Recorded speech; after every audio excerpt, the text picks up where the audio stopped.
On a enfin décidé de séparer Ivan Demidov de Kirby Dack et Patrick Laine. Ça faisait longtemps que je le réclamais depuis le début du camp d'entraînement.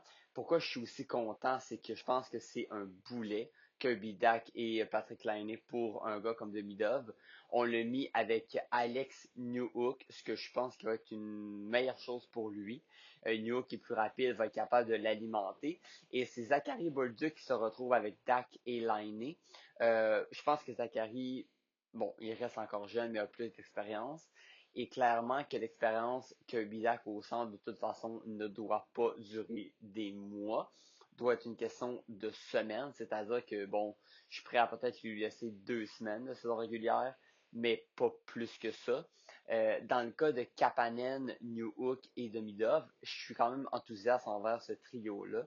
Je pense que c'est trois gars ensemble qui peuvent être bons. T'as Newhook qui est rapide, Kapanen qui est capable de la mettre dedans et d'être responsable, et Demidov, lui évidemment, c'est le joueur créatif, le joueur de talent.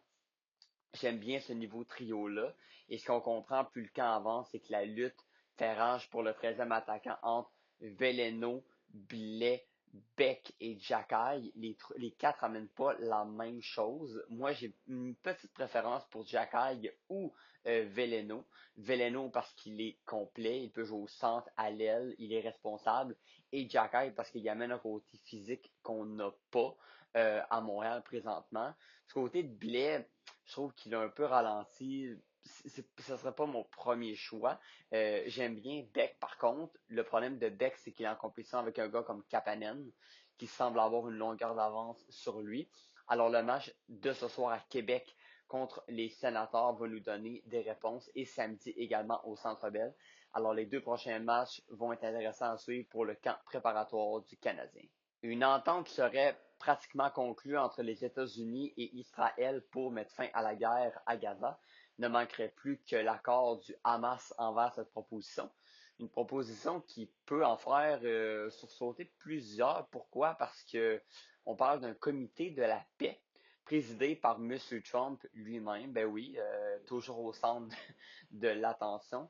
Et ce qui fait dire aux experts que le Hamas n'acceptera pas cette proposition, c'est qu'on ne parle pas ici d'un État palestinien gouverné par les Palestiniens, ni le Hamas qui serait désarmé.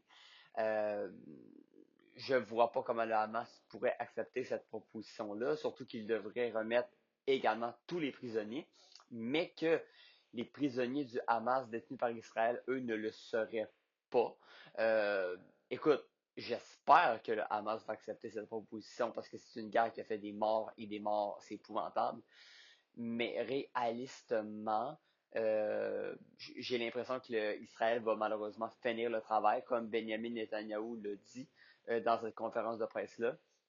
Il a affirmé qu'ils peuvent y aller de la manière douce, c'est-à-dire mettre fin à la guerre, renvoyer les prisonniers, ou aller de la manière rough et finir le travail. Et malheureusement, j'ai l'impression que c'est la deuxième option qui va arriver. Pour M. Trump, ben, il essaye encore une fois de se promouvoir comme le défenseur de la paix. On sait qu'il l'avait fait dans ses négociations également avec Vladimir Poutine pour mettre fin à la guerre en Ukraine. Mais malheureusement, jusqu'à maintenant, je peux pas dire qu'il a eu un succès. Il a dit qu'il a mis fin à 12 guerres. Je sais pas quelle 12 guerres il parle, à part celle en Azerbaïdjan. Là. Je vois pas de quoi il parle parce que ça n'a absolument rien donné en Ukraine. Et jusqu'à la preuve du contraire à Gaza, non plus jusqu'à maintenant. Dans les prochaines semaines vont décider est-ce que le Hamas va prendre une décision rapide ou pas. Ça va être à voir. Un coup de tonnerre pour le divertissement au Canada et à travers le monde. Donald Trump qui a une nouvelle lubie, c'est de tarifier, mettre des tarifs douaniers sur 100% des films qui sont produits à l'extérieur des États-Unis. Une mesure qui pourrait mettre en péril l'industrie québécoise du divertissement au niveau des films, parce qu'on sait il y a énormément de scènes qui sont produites aux États-Unis, mais les films, ce que je trouve compliqué, puis c'est ce que les experts se disent, c'est que la production, exemple de son, où certaines scènes peuvent être publiées en Europe, d'autres aux États-Unis, d'autres au Canada. Alors, comment tu fais pour mettre des tarifs? Comment on fait pour définir ces tarifs-là? Je vois pas comment ils font. En même temps, je suis d'accord avec les experts qui disent on pensait que ça n'allait pas être possible sur les voitures de tarifier à cause des frontières. Ben, ils l'ont fait quand même.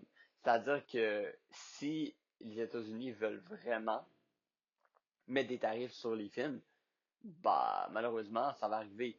Et moi, je trouve ça déplorable et inacceptable, encore une fois, que on pensait qu'à un moment donné, il allait plus avoir de tarifs, qu'il allait négocier de bonne foi. On se rend compte que c'est seulement pour acheter du temps. On n'en enlève pas des tarifs en ce moment, on en ajoute du côté de l'administration de Trump. C'est vraiment dommage. Et on se rend compte qu'une entente entre le Canada et les États-Unis à court terme est très très peu probable et je pense pas qu'on peut blâmer Monsieur Carney pour ça. Pour l'unique raison que je pense que n'importe quel premier ministre n'aurait pas réussi à avoir une entente avec Donald Trump en ce moment. Je veux dire, l'Union européenne s'est mis à genoux pour avoir une entente avec les États-Unis. Il n'y a pas d'entente proche à moyen terme pour moi. Je pense que les tarifs vont rester. On va devoir vivre avec. C'est pas pour rien que le Canada essaie de diversifier son économie. Euh, je trouve ça dommage. Je pense que Donald Trump a des intentions de continuer dans cette voie-là. Il y a je veux dire, il y a une fixation sur les tarifs. Et malheureusement, le Canada, comme les autres pays du monde, en font les frais dans tous les domaines pas possibles.